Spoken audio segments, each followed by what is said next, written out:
Yo, what's going on, guys? I am here at the Philadelphia Regional, and who are we here with, and what did you just do? I'm Quyn Ulrich, and I just got second place at Philadelphia Regional with Dragon Link. Congratulations, amazing, fantastic. And wait, who is this guy? Hey, sounds so hell, just a deck building partner. Played the same list, unfortunately not as good of a record. Yeah, variance is a thing. Proof of concept, that's all we care about. All right, let's see what we got here. All right. So the things that you kind of need to play definitely are these 3 Lubellians and definitely the 3 Sereniers, just for the consistency of them. Seeing these at least when you're going first, or at least game 1, so you definitely need to see these. Magnamut, of course, is at 1. We also decided to play 3 Druisworm to kind of make up for extender losses, and also to have other cards that are good going second into general decks because of the fact you can send a lot of Spectre Summon monsters, and it deals with SP Little Knight really well. These are the best cards in the deck. These are definitely the best cards in the deck. The thing with, at least one thing that could possibly change going forward is that maybe the Druisworms could get cut down a little bit. You do need at least these 5 Crows and these. These 2 could get cut, but if you want like bigger engine and better pushes through a lot of interaction, this is definitely having 3 worked. Yeah. So I wouldn't at least change that for this event. Maybe in the future. And don't play Baldrake. And don't play Baldrake. That card is so bad. It just doesn't come up. You brought it up before I could even ask about it. The normal summons. So we have the 3 Seyforts and the 3 Black Metals. Black Metal is basically, we were messing around with ratios in the past before Chaos Space had gotten hit, and at a certain point, once it got hit, you kind of had to play 3 of these. 1-for-1's not in this deck. It's not as good. There's not enough plussing from it, so we don't run that. But at least we have these 6 normal summons. It keeps a lot of your Bestials live. And these are the cards that especially help you get enough dragons to make your standard end board, which I can show when I go through the extra deck. The Black Metals, I saw these so much, and a lot of the game that I would see this, I would also get drolled. So I'd at least get 2 searches for a Boot Sector and a Red MD and still be able to make a standard opener. Couldn't be me. So at least these work. And of course there are the targets for them, being these. And then of course the Levy to kind of round up the Chaos Dragons. This saved me in my round 10 because I hard opened it and the hand had no Bestials, but I was playing against Brandon. So this card literally he didn't interact with anything I had, so I just went pop 2 and it proceeded to go for game. This card does need to be in here at bare minimum for Magnamut searches. There's a problem with the Rescue Ace matchup that if you don't have this when you're searching, when you go first at least, this is the only thing that saves you. Otherwise, you just lose Rescue Ace hard when they grind with you and do a set 4. You don't need any of the Red Eyes package. We don't run any of it. It's bricky. It doesn't do anything. And frankly, in a format where everyone else is trying to have hyper consistent decks, you need your deck to be hyper consistent. You cannot afford to brick. You cannot afford to brick at all. So but these are the ones that definitely standard you want to play. I super agree with that statement. Yeah. And then we minimize the rocket package down. This is probably what people would consider as standard at this point. I know some people run Caliber. I agreed with it for cash format because you needed another tuner if you got something banished face down. You don't need that anymore. The recharger's enough, and 2 tracers is more than enough, and the 1 abs is just to get to them. You don't need any more than this. If you have to run more than this, you're doing a lot of win more ideas. You're playing inefficiently. It's very inefficient. Yeah. You have no need for any other rockets in this. Not even the 3rd tracer. There is no need for that. The spells, there's only 7. The one that's at 3 is the quick launches, just so that we actually have free summons for the tuners. I saw 2 of this a lot, and one game I got anti-spelled, and I just played 2 of these and into a Sprite player, and he didn't know what to do with my tuners. So they were just kind of there. Chaos Space, I don't understand how this card can be in my hand more at 1 than it was at 3. I don't get it. I do not understand. I've never. I guess we know how we got second. No, I didn't. I saw it once all day. And actually, since it got limited, I've seen it twice. He's not as fortunate. I'm not as skilled. Like apparently, skill issue. You know. This card, it's obvious. Yeah. This card, this is paired with the Bestials, is also one of the best cards in the deck. This card, if it sticks when you're going first, it's almost always too much for people. And there are a lot of the decks that I was playing against, they just have no good matchups into back row like this. Like they have to constantly waste an SP banish on this, And which is everybody- crazy. Everybody should understand the interaction between regained and SP by now. I've put back so many SPs today. I didn't even get that opportunity, but I did. Regained helped chain block a lot. Yeah. I chain blocked a Rika player because he Chain had blocking he what? he summoned Mudon. He has Princess Engrave, and I just go, okay, I got to chain IP to get it off the board with a Gruisworm, and I have a chain link going up to 4 after his Mudon triggers, where I clear his whole board and his Princess never resolves because this was chain link 4. Just because I could summon a guy back, and then I get a Magnamute Search, and I'm just grinding from there, and it's too much advantage to come up with. You need this. It's too obvious. You also don't need Beast. That's not in this list. Yeah. It doesn't do anything for you in any of your matchups. It's also, the lines to get to it are really convoluted. You end up negging so much advantage just to get to Beast Regain at the same time. You only need the draws and the recovery. We'll show the standard end board at the end and explain why. Yeah, and the It just standard end covers board Beast covers a and lot. Baldric, honestly. And then the 2 field spells, these are obvious. Yeah. Like, you just have search targets for these. And the hand traps, I ran 9.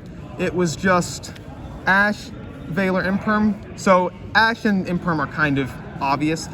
The Valors specifically, this deck has a very hard Rescue Ace matchup. So in general, and your Fire King matchup's actually not that terrible. It's actually favored in certain instances if you're running the right non-engine. A lot of times you can break their board because they're a very grindy deck. They don't have the most efficient kill lines. So a lot, at least for this event, the idea was going in, hey, all we need is something to negate a couple searches that get them to more interruptions, and you just kind of break their board apart and force them into simplified game states because they don't kill you through those. Right. But you need this for Rescue Ace. I highly recommend it for people who can run multiple hand traps because at bare minimum, if you see you're going into a Rescue Ace meta, having pairs of these that can come up in 2 combinations of 2, which I saw these a lot today, it helps a lot. Very much so, because you need 2 hand traps against Rescue Ace, otherwise you get hit with a set 4, they do everything. My only loss today was Shu Ping. He was playing his Horus Rescue Ace deck because he was messing around. Let's just not talk about it. She was just going crazy. Shu was going crazy. So he literally invalidated me having 2 hand traps by just superpowering his own cards. So I mean, there's just no logic and reason. But in general, these hand traps work really well, and in the side patterns, these added with other cards beat Rescue Ace even more, and that's the matchup you have to really prep for. Main deck is a clean 40. I would not move it. I would love to just stay at the clean 40. We'll do the extra deck next. So of course, these are the boys. You know, Of course. brother and me. We added Sod here, and this is just the whole group. Yeah. They carried me through. I look at their faces all the time playing through rounds. So extra deck wise, so first things, we'll just go through a lot of these easy ones, the 2 link ones. Nothing really to say about these. You need them both. The other ones that are very standard are these, this, and this. I'll demonstrate the end board once I get to the rest of the extra deck, but this is a very heavy part of it. You do this with Regained, and you'll have just Potter in your graveyard, and you'll add a Bastille to your hand, and your whole goal is to try to play around a lot of the board breakers and hand traps people are running, and that board moves all over the place to the point that you always have 5 interactions. Your opponent is always stuck in a spot where they have to deal with something that doesn't stick the board long. And then you're constantly getting your Magnamute resources, you're constantly getting more dragons, and you have enough searches in the deck that seal, even if you're not grabbing Magnamute off of it, you have stuff like Absart if you haven't used it, or Black Metal I like to do sometimes as well, Safers if you need to grab back Rebellions. So these are extremely important. If you don't have these, you really can't play this deck. This is the reason, by the way, you can get away without both Beast and Baldric. If you have this card, you can get away without both because it facilitates both of what they do. Yep. If you can't afford this, then find space in your deck for both of those because that's what will equalize this. It's still not as 42 good. cards it is. But yeah, 42. Dark Charmer, this one, just for dragons, you can take a lot of stuff from people. And it takes SPs. I did that once today and then got a Pistiero to the SP afterwards. So it matters, it really does. This one is different. We haven't done this in a while. Nightmare Unicorn, this is for Fire King specifically. When you're trying to trade into Fire King back and forth grind games, the initial push has to be climb into SP and then go into this because you're trying to clear all their cards off without destroying them. And then you kind of establish your baseline like play through them, get your resources together, and you're just trying to push back on any of their baseline searches. So you want to have these two together for Fire King. If There's you a don't, lot of scenarios too. Like the standard extra deck is missing a Link 3 that climbs and removes at the same time. Yeah. So oftentimes when you have SP on board, you can get another body because everything's an extender, and climb into Unicorn, climb into Access Code, and remove 3 cards along the way. That's nice. it is the only matchup I'm finding linking off SP like that. Yeah. So then you just have to willingly choose later in the game to banish it from your grave so they can't take it from you with a Dark Charmer. And because of Regained, it was so easy to recur this. Yeah. One of the matchups I had to summon this, I literally put it back and had an IP live. So Regained makes it so that play is okay into Fire King.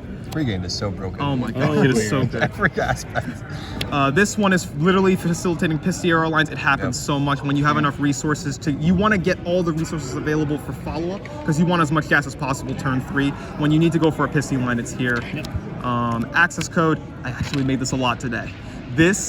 I killed a branded player game 1 and 3 because of this, because it dealt the difference of damage. And a lot of times if you need to go for a kill shot line, you're like, hey, I don't have enough to stop them and they have way too much, I gotta go for the kill. This is the one card that does that efficiently, and it clears back row. That was the most important thing. It can't be Boral Sword. If it was Boral Sword, I would have lost to Super Polys. It has to be access. You can just link up into whatever you need. If they're not ready for it, you just drop it and then you pop it. So it works really well. And then the Boral end, I actually did I make him once today? He doesn't get made much, mostly because Typhon exists, and you kind of don't want to commit this. Definitely not going first. Like a lot of the end board I'll show, it's like where it's like the standard end board we reach, where it's usually 4 dragons. You're trying to avoid losing to a lot of these pieces that people will just remove your resources, cut you off, and Typhon cuts this off so well. There's no and this loses to a lot of board breakers. You want this more if you're going into somebody's board and you can't kill them, but you gotta basically board wipe through everything they have. He's the one to do. He also, if you can get to him against Fire King, their only out is Typhon. So he physically causes them to have to end their turn early. So if you have a backup plan past this, you're straight. But yeah, he still needs to be in here because he still facilitates combo lines that you need to fix. And after you clear their board, by the time they get to Typhon, when you pass turn it's back so on, little. they just lose. They just don't have enough it resources never to mattered. get through. The Synchros, Scarlight for time. I did use it to bait I cleared fields with it. I used the one time I actually used this. It wasn't even for time. I used it to bait because I wanted to say Boral Sapphire, so I baited a Rika pop, the deer thing, whatever that thing's called. Hyperiton. I don't care what that name is. And who actually reads these playing cards? Come on now. And the Scarlight, it baited it because it was going to clear his whole board, and it gave me the opportunity to do the dragon plays I needed to actually clear what he had and go and put myself in an advantage position. So this is a good card to at least have. The other There's also weird scenarios where you're going into an SP and you go Tracer Effect and they don't react. You get Recharger on board. Well, next play, whatever Synchro you make, if you activate an effect, they're going to chain SP, get rid of it. There are times when I just go into Scarlight, battle phase attack, and then activate effect main 2, clear your board, and then continue playing. This helps a lot with just Raigeking through boards. If it's Manatium, you're never going to get that far, but most other rogue decks and meta decks, you can do it a lot. The other option we were considering for this was a tomb, but most game states where a tomb comes up, even if you have that many Bestials to do it, you had a better line. So you don't really need to be digging out of your deck. You can probably say, okay, I'll do some Bestial control ideas with what I have, try to get my searches. There's very few games you need a tomb, and those games are the ones where things go completely out of your control. So it's better to just have a card that you can at least board wipe, and if you get caught in time, it's there. And then the 3 Synchro Negates. They all need to be here. Broken. If you don't have, you obviously need these. If you don't have these, the rockets and Bestials are doing nothing. And this, when you don't Darklock yourself, some people actually ask me on Tracer a lot, so I would make this, link it off for the seal, and then I'd have enough to make this. It helps a lot if you need a negate option and you don't want to make the standard board with the SP and IP. So these all need to be here. Baron also helps remove back row, which is something this Potter can't do. And dodges Super Poly a lot. So like the main standard end board oftentimes ends up looking like this in your EMZ. I usually put it here. This will usually be somewhere in your graveyard. And then you have, I'll move these up a little bit. You usually have the Regained, and then you have a Bestial in hand. Usually it's Jerusalem, because the normal combo line, you want to make sure your end board is playing around everything. So sometimes we want to be able to use Tracer to be able to pop a Druid Swarm to summon a rocket if we didn't go for that line, just so that we can get the effect to trigger for the send. Constantly, this is the board that moves. You'll often relinquish a Magnamute Search just to get this out as an interaction, because you know this is recovering you that value anyway. And then this will turn into an SP with this, and if it doesn't, it'll turn into at least an SP with this, and then you'll at least be able to do this, summon the Tracer out, and you would at least be able to get the Bestial line going. It's 5 interruptions and follow up off of 4 dragons. Yeah, any 4 dragons. You can have any of the 1-card starters, and then any 2 extenders. It's 3-card combo is very easy. It's consistent, very heavily. And if you have combinations of those 4 dragons in your hands, that's why we filled in with more dragons, you get this combo more. Yep. So this end board was extremely consistent. If you have the 5th dragon somewhere, you can end on Savage on this board with this Pattern Engrave. And that oftentimes is just too much for people to deal with. So you just have to add enough dragons into your deck that you can see them. That's why we at least had the Bestial count increased. So this worked out really nicely. That's the extra deck at 15. I could definitely see that board being really hard to crack. Jesus. Oh, yeah. Yeah, that board it's insane. And people think they can crack it, but it moves all over the place. So side deck, this one was more catered to like the regional setting, but some of these definitely could stay in like in future YCSs and stuff. Nibs was mainly in here. This is the other piece you need for Rescue Ace. When you pair a Nib with any of the hand traps, Ash, Imperm, Veiler, any of those plus this is often game against them, because they'll play around the first and you drop this when they try to do the second Turbulence. Right before they activate it, you just wait for that. You nib them. Most players don't have more than 2 Turbulence summons. Unless they're on the Firewall stuff in their extra deck, they're not going to get to the 3rd. So Nib pairs with the rest of them very well. That's the missing piece for Rescue Ace. It's extremely hard to fight Rescue Ace. You either need to go full Board Breaker and pray, or you go all these hand traps to synergize and try to see as many of them as you can to make it easier to play through. Yep. Droll, this hits so much in the format. I mean, enough said. Like this, I was afraid if people were main decking it, but some people aren't main decking it because they have bad Labyrinth matchups, so you kind of get away with it sometimes. 7 rounds today with people that have main deck Droll. Yeah, you got hit with Droll. You were just having the worst day. He had such a bad day. I got hit with Droll's main deck Droll sometimes, but it wasn't on hands that died immediately. Like I had a hand I got Drolled, and it was double Veiler, Ash. He Drolled me on a Lubellian Search on Magnamut, and then I had a Tracer. I'm like, okay, I can't play efficiently through this, so I passed on 4 hand traps, and he died immediately to the 3 hand traps, and I just Magnamuted Search and continued. So some hands don't lose to Droll. You just kind of sit there and say, okay, as long as it's not Rescue Ace, if you're planning on Drolling them, it's very efficient. DD Crow is the other one. This one covers on Labyrinth for the rollback targets, because that was how it's being ruled, is that if you banish the target as they're activating, it loses its target.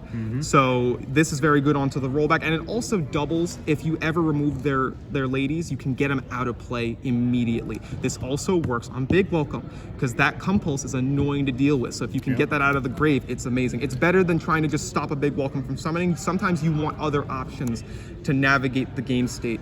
This also works in the Fire King. Another reason we didn't do Bell was because Fire King is very easily able to chain block a Bell to the point that you get no value from it. Sometimes they have Garunix in hand, sometimes they have Garunix chained with something else in the grave, and then they summon that out and you can't Bell them.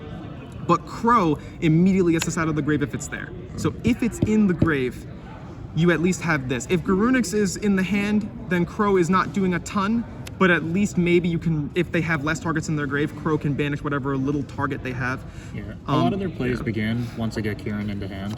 And like, you could just Crow Barong and prevent Kieran from ever even being There out were of also hand. a lot of games that you could just leave a Garunix on their board. Yeah. And then they can't do anything with the Kieran and their other pop in their hand. So you literally could just let them sit there, and some of them were on Fenrir's. So I would just be like, yeah, I'll leave you with a Garunix that does nothing to me, and you're on a Kieran and a pop that's doing nothing because you can't pop a Garunix to summon itself back.